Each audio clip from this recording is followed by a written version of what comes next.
मैं साधनोपदास हाथ जोड़ के अर्ज करता हूँ कि पेज नंबर 6 विभीषण ने अपनी भक्ति का ख्याल करके और संसार और ईश्वर परमात्मा का ख्याल करके और डर के अपने भाई रावण का कुल गुप्तिपा बता दिया कि जिस कदर रावण कराता था, क्योंकि लंका पेशतर आलोप थी कि जब तक विभीषण ने नहीं बताई थी, परंतु लंका जब से प्रकट हुई है कि जब से विभीषण ने बताई है। लेकिन जबकि रावण से इस बारे में दरियापत किया गया तो रावण ने अपना राक्षसी पाप जो कि लंका में रात दिन कराता था किसी कदर बताया और किसी कदर नहीं बताया।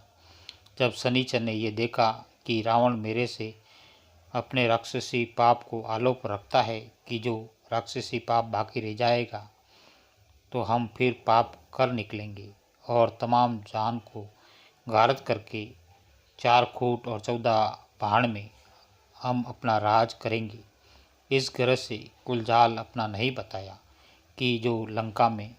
गुप्ती पाप कराता था। जब शनिचर जी महाराज ने अपने दिल में विचार करके देखा कि जब तक कुल संसार को रावण के राक्षसी पाप की खबर नहीं होगी,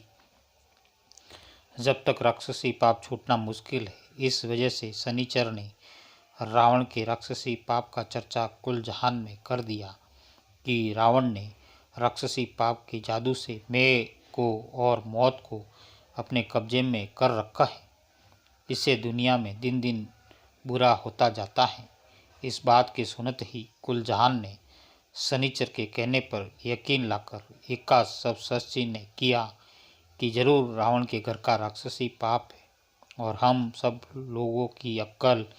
इसी राक्षसी पाप में कैद हो रहा है कि जो रावण के राक्षसी पाप को नहीं पहचानते हैं। परंतु शनिचर जी महाराज का जुग जुग और भो भलो हुजियो कि रावण के राक्षसी पाप को नहीं पहचानते थे, उन्होंने वाकिफ करके पहचानवाया, नहीं तो सब लोग अंधों की तरह से थे। और जो रावण ने शनिचर जी को राक्षसी पाप से नहीं कल पाया होता तो रावण जरूर कुलजान को गारद करके अपना राज कर लेता। परंतु शनिचर जी महाराज ने अपने ऊपर दुख पड़ते ही रावण का राक्षसी पाप तमाम जहान में प्रगट कर दिया, जिसके सुनने से सब लोग फौरन समझ गए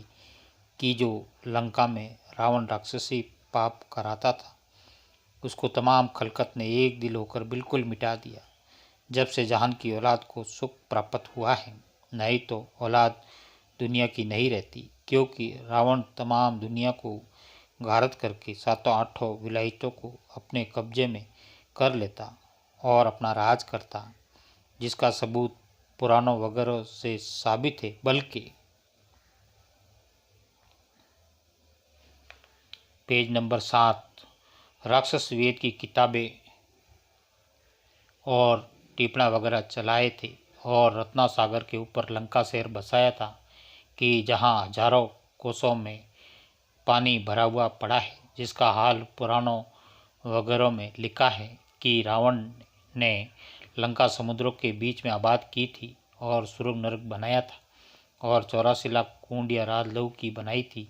सो उन कुंडियों के ऊपर रकेश्वर के नाम की, जिसकी वजह से लंका में कोई नहीं जा सकता था। जो कोई लंका में जाने के वास्ते समुद्र की तरफ जाता तो जादू चाला से डुबो देता और लंका के ऊपर किसी को नहीं जाने देता था। और दुनिया ये नहीं जानती थी कि रावण लंका में इंद्रजाल की वजह से नहीं जाने देता है और जो कि सपना और ग्रह चाला दुनिया में जाहिर हुए हैं, यह भी रावण के ज़माने से हुए हैं। और जो रावण की राक्षसी वेद की किताबें और टिप्पणा वगैरह दुनिया में चला करके सबकी अक्लों को खराब कर दिया था, सो ये बात भी वेद की किताबों में लिखी हुई है कि रावण राक्षसी वेद की किताबें और टिप्पणा वगैरह दुनिया की अक्लों को फेरने के लिए चलाए थे, जिसका सबूत पुराणों वगैरह से साफ प्रकट होता है। परंतु रावण के जाल मिटाने के वास्ते तमाम दुनिया लंका में पहुंचने के वास्ते तैयार हुई, परंतु दुनिया को ये पता नहीं लगा कि लंका में किस तरह से जा सकेंगे। फिर कुछ अरसा गुजरने के बाद ये तजवीज़ की कि तमाम सृष्टि के राजा बादशाह और रेत वगैरह ने एका करके बड़ी भारी फौज बनाई और जो कि राजा रावण के भाई बेटे फौज समेत हिंदुस्तान में रहते थे उनको पकड़ पकड़ कर पूरा पूरा तंग किया। जब रावण के भाई विभीषण ने कि रावण का राक्षसी पाप चलाया हुआ था, वो तमाम राजा बादशाहों को और दुनिया वगैरह को विभीषण ने बता दिया। देखो, जबकि शनिचर ने रावण के राक्षसी पाप का पता लगा दिया था और वाकिफ किया जब दुनिया की औलाद बची है, परंतु रावण तमाम दुनिया को मार के धन अपने काबू में कर लेता, तो शनिचर का नाम इस दुनिया के ऊपर सिर्फ नेकी करने की वजह से अमर रहा है कि जो